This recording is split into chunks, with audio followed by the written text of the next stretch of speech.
somewhere far away. I want you back, I want you back. My neighbors think I'm crazy, but they don't understand.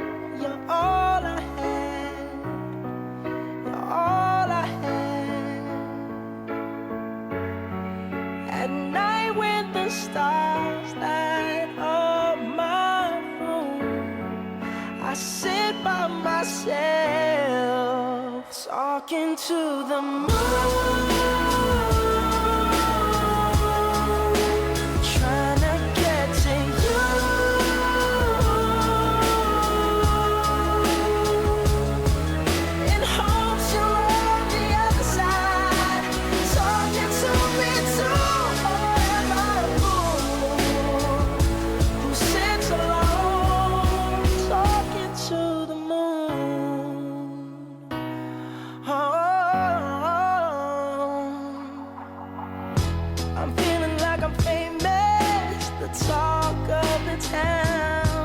Say I've gone mad, yeah, I've gone mad. But they don't know what I know, 'cause when the sun goes down, someone's talking back. Yeah, they're talking back. Oh, at night when the stars light up my room, I sit by myself,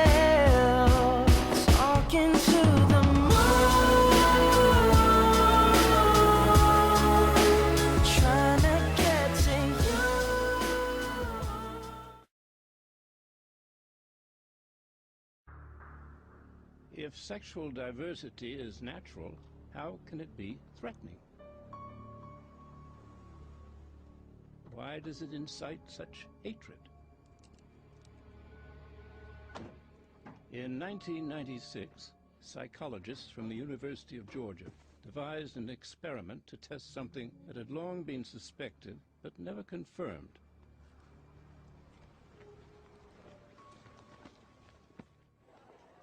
From the pool of undergraduates, they selected 64 young men who all identified as heterosexuals, who had never experienced a homosexual thought or fantasy, let alone a sexual act. One by one, they were invited to take part in a laboratory experiment. What they didn't know was that they had already been divided into two groups on the basis of answers to a questionnaire: the homophobes and those who were laxed about other people's sexuality. The lab had been set up for a screening of homoerotic videos, and on arrival, the volunteers were introduced to a little gadget which would measure sexual arousal. We use penile plethysmography, and I have an example of the strain gauge here. This loop goes around the penis, and as the penis becomes engorged with blood and it becomes erect, it stretches, and we're able to detect those differences in length of the circumference of the gauge. Okay, what I need for you to do is pay attention to the video that we're going to present to you. Then after it's over, I'm going to ask you two questions. On a scale of 0 to 10, how much did that turn you on? And then on a scale of 0 to 10, how much of an erection did you get to that video? Do you have any questions? Okay, we're ready to begin.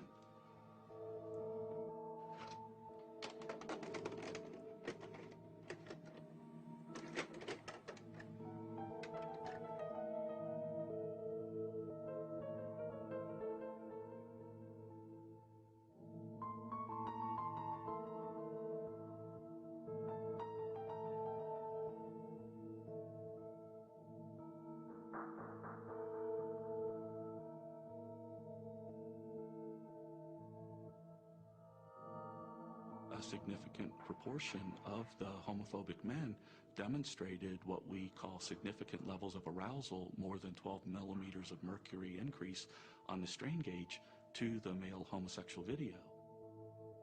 The non-homophobic group, the overwhelming majority of these individuals had no sexual arousal to the male homosexual video. Here was confirmation. Those who are outraged by sexual deviation are often fighting something within themselves. In this particular experiment, the extent of the denial was further underlined by answers given to the question, how much did that video turn you on? Although all participants were sitting there with their pants down and the evidence before their eyes, almost to a man, the homophobes reported no reaction whatsoever to the video.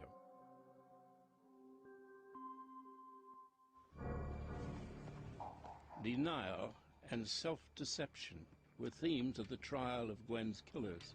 Two of her assailants had had sexual relations with her in the weeks before the murder. She had had no transitional surgery and was anatomically male. Only when that became known to the wider group did the young men resort to violence.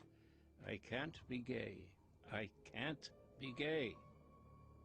What is it that induces extreme violence to the point of killing someone, against people who are transgender or who are gay? The source of that violence, not always, but very often, comes from adolescent males, and often ones who are the least secure about their own sexualities. People who are comfortable with their own sexuality are not threatened by people of a distinct orientation or distinct practices. Why should you be threatened?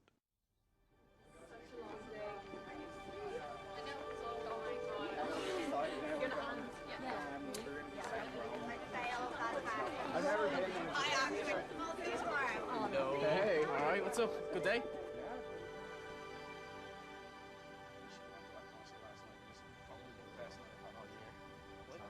Tell me that. When do you go? I bought like 50 albums the week before the tickets came out. Oh, okay. So, we're alone now. Come on, there's people around. There's nobody around. Come on. Trust me.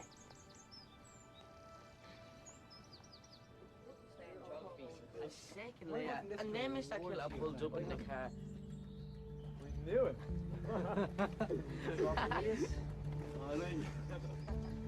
Jabor, is it? None of your business who it is, right? I give a kiss.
Look who it is. No one holding your hand today, is there?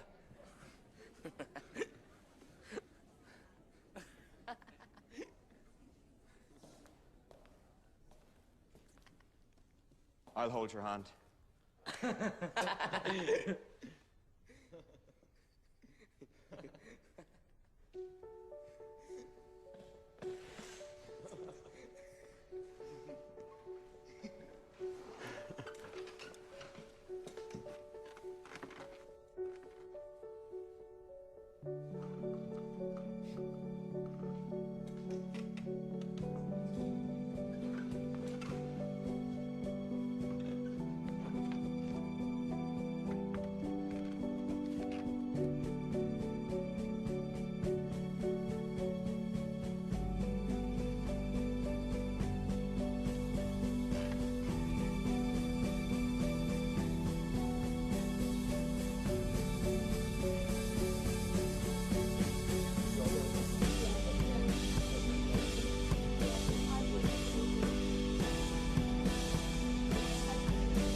Vocês são os covardes, vagabundos, criminosos. Vocês são os boçais que atacam nos homossexuais a miséria sexual que vocês têm dentro.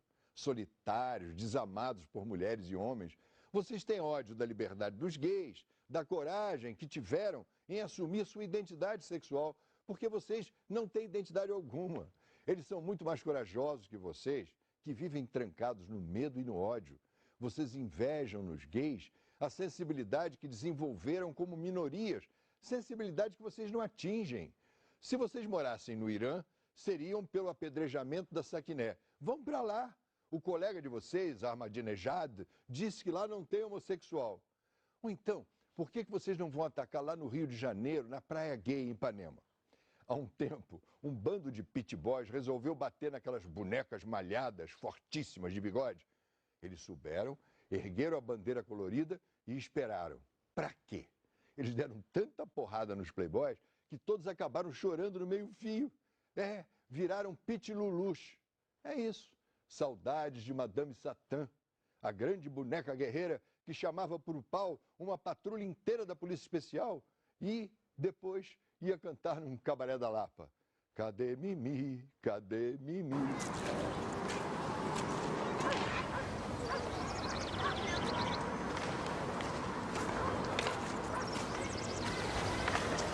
Já viste aquilo? Parece impossível. Manga curta com um frio destes.